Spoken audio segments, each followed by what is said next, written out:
Okay. Well, we're definitely looking forward to getting back home. I think we're looking forward to playing a great opponent in our stadium. That's ranked number 6 in the country and undefeated and playing very well right now. So it's going to be a great test for us, and I know we're going to have a lot of guys fired up to get to work this week and try to improve and get better and see if we can go out there and figure out a way to win.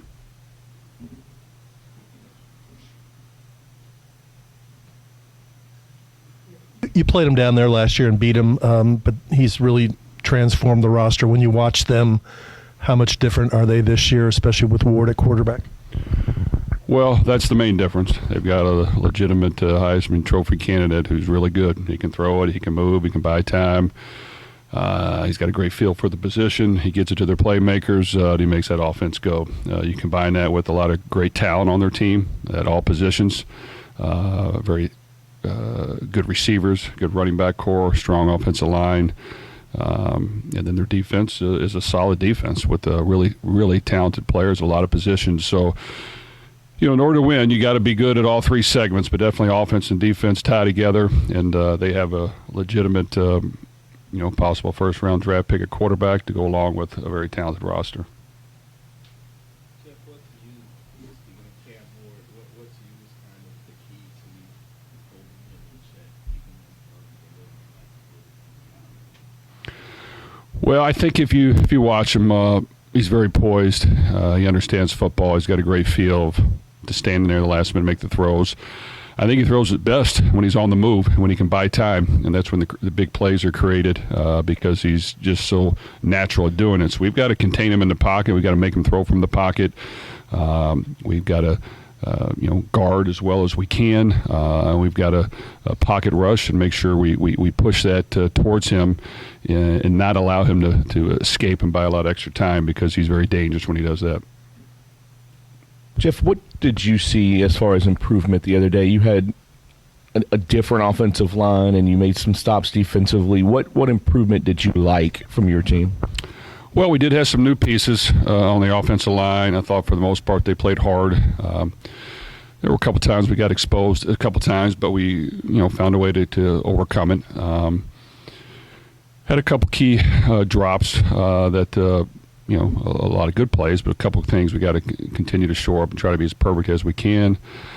I think on defense, we got better at some things we need to get better at. Is there still ways to go? Yes, but we got better, and we've got to continue to push the envelope there and get as sharp and as crisp as we can and make sure that we're making the offense beat us one-on-one and we're not having miscommunication or misalignments or people thinking one thing and playing something else. Everything has to be on the same page, so we've got to continue to get that as sharp as we can. Jeff, when Ward is buying time, what's the key in your secondary to holding up and not giving up the big plays when he does that? Well, when he scrambles, of course, the first thing is going to look deep, and you've got to have a sense of staying behind your receiver, but not too far. You don't want to give too much cushion, but you want to make sure if someone turns up the field, you're there and you're able to respond. And then when you're in good position there, you've got to be able to anticipate a little bit as he's moving and be able to plaster receivers if you can, top down. But the key is to not allow him a lot of that extra time because he's very, very dangerous when he does it. Jeff, was this Jelani's best game? Are you seeing him come along a little bit better than? Well, this is the most he played. I know he played 60 to 70 snaps on defense. He plays hard, he gives great effort, he has a good motor, he gets great push. He made some plays. I think when, if we can ever get a lead and make the offense do a few things they don't want to, that's when we will find a way to make more plays on that side of the ball. But I think he's done a great job doing his part. He's just got to continue to work hard at it. We got to be really good around him. To cover as well as we can to allow those guys just a little extra time to get in there to get those sacks and those tackles for loss. And then we've got to just continue to keep our rush lanes as much as we can and not rush past the quarterback and be very conscious of what the quarterback is doing. Is he stepping up? Is he trying to escape outside as we're trying to to get to him? Jeff, having Ron English come down from the box down to the sideline appears to have made a big jump forward in terms of the defensive efficiency, but what exactly in terms of the communication part was fixed or streamlined? Did you continue using the in-helmet comm? Did you go back to using some of the old way you used to do it, or was it a mix of both? How exactly did the communication get improved with English coming down there? Well, we worked hard all last week, specifically to make sure that we had answers for everything that can come up. So getting the call in quick is important. Getting it in and getting it all communicated to all the right people as fast as we can is important. So the timing of that is critical. I think being on the sideline, having a feel, is this team huddling, or are there a lot of scrimmages? Look like they're going to snap the ball, and trying to get things in as fast as we can, and then adjusting from there was very important. I thought the ability to see that and have a feel for that on the field was better than being upstairs. I think having a general pulse of the defense and what they need to hear and what emotions need to be displayed, being on the field, you can have a better feel there. So I thought that was beneficial. There's still some things we got to get better at, but for the most part, I think we're moving in the right direction. We will be tested this week in all aspects of that, but we have to work hard at this week because we got to improve at it. Coach, you guys are going to be playing again for the Schollenberger Trophy. Obviously, Coach meant a lot to both these programs, but specifically for you, what does that trophy mean for you? Well, I think everyone knows Coach Schnellenberger played a great role in my career, and he played a great role in building this program. So we're all thankful for that.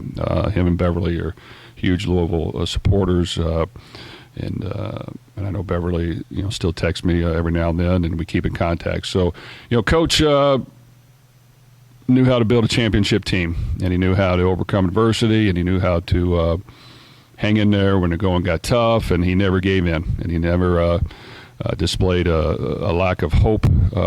There was always optimism in his voice, and he knew that he could get it done, and he's proved it at every level. And that doesn't mean it always went smooth, but he knew how to hang in there and display the confidence throughout the team and the city that it's going to get done. So that's what you learn from him. A lot of great lessons. He was at both programs, did a great job. Took Miami to President Heights too. So I know they're thankful for what he did. So this will be a great game, and for us, it's a great measuring stick to see where we're at. I like the fact that we played last week and we got a chance to find ways to get better, and we got a chance to see some other key areas that we need to continue to work hard to get better at. And we will be playing against a great opponent this week, and we will see exactly how we stack up and what more we need to do in order to improve. Going off of that, Jeff, when you have two top 10 teams over the next 3 weeks, how important was that urgency in getting some of those things shored up a little bit? Well, every week's important, and without question, we knew what the schedule was before the season, and I think a lot of the teams on that schedule that even others didn't think would be at this level have all played well. So we've got a very challenging run of teams. To be quite honest with you, that's how college football works. We're fine with it. We're great with it. We understand it, and every week is going to be a battle, and it starts this week, and all you can do is think about one game from our end and figure out ways to how can we find a way to win, how can we take the field confident, and how can we try to minimize mistakes as we're doing that will be pivotal. And then, for us, win or lose, you got to come back to the drawing board the next week and do it again. And, that's the challenging part that, from a team aspect, we got to make sure inside these walls that it's everything we got for 1 week, let's lay it on the line, try to get it done, and when it's over, we'll try to do it again. Jeff, over here. With Isaac Brown, was Saturday kind of like the game that you always knew he was capable of in terms of number of carries and just being able to handle that load? And where have you kind of seen that his development during the season? Well, Isaac's done a great job for us from day one. He hasn't missed a rep of practice. He goes hard. He competes. He does everything we ask. He's very unselfish. but he's a true freshman, so you don't want to overload him. We gave him a lot of carries this past game. Obviously, he displayed his talent and playmaking ability, but he was getting beat up and couldn't finish the game. So, you got to make sure that you're aware of how much someone can handle, and you got to make sure that all personnel at every position are able to go and able to contribute. And you've got to be very calculated in making sure that it's not all out for one game and not conscious of making sure we keep guys as healthy as we can. But with that said, he needs to touch the ball a lot, and we need to utilize his skills, and we need to make sure that that happens as much as we can get it to happen. Coach, it seems like penalties are one of the few things that are kind of holding you back on offense. What do you say to a Chris Bell who had 3 penalties last week? What's the conversation with him this week to cut that down? Well, the one 15-yarder after the whistle, yes, that's happened before. It can't happen at all. And Chris is very emotional, and that has to be completely off the table. So none of that can happen. We had a blindside block that really, if you look at it, it's a good physical block. The new rule is if he's not looking at you, you I guess can't hit him in that manner. It was a questionable block, so we've got to readdress that and make sure, that the person is looking at us. If we want to be physical, if not, we're just going to have to use our hands and not our shoulders and our full strength. So that one, we'll take the blame for that because he made a physical block on a guy who was stepping down and really was someone in front of him, but he just wasn't looking at him. And then we've had some kind of silly false starts where we've moved before the ball snaps. Sometimes on the road it happens. We've had some costly false starts and holdings at the offensive line, which will occasionally happen, but you got to try to minimize it. I think in general we've been one of the least frequent or minimized penalty teams around, but we got to be better at it. And I just think anytime you have those mistakes, yes, we need to clean them up as much as we can. We had, I think, 2 personal foul calls that went against us, which were correct calls, and we can't do it. So we can't have any of those. 0 of those. It has to be between the whistles, legal. I think we all understand that, and we can't allow our emotions to overcome that no matter what the score is, so we got to talk about it and make sure it doesn't happen. Coach Jamari Johnson, obviously the tight ends seemed like they got a little bit more involved as things got a little bit more important late in the game. Jamari with a couple big catches. Can you talk about how he's continuing to progress and the importance he's going to play in this offense? Well, he has a lot of potential and a lot of talent. We like what he's done. Those positions are very important to us. As we analyze ways to get him the ball, we've been better when we've designed ways to get him open than when they've had to get open on their own with a normal play, and that's just the facts. And that's so we've got to be conscious of making sure that we continue to find more ways to have some misdirection and play action to allow them some space to get open, instead of allowing defenders to get their hands on them in some drop back pass situations. So that's all planning that we have to do. The catches they had last week were designed to kind of help get them open. It did, and they did a really good job. So we got to continue to build on that and make sure that the tight ends get their touches. With Maurice Turner, was he expected to be back this week? And if not, what's his timetable for return? We're going to try to get him back on the practice field this week, and we'll see where it's at. I'm not. I couldn't tell you at this point. We'll have to see where that's at. He hasn't practiced yet to this date. So.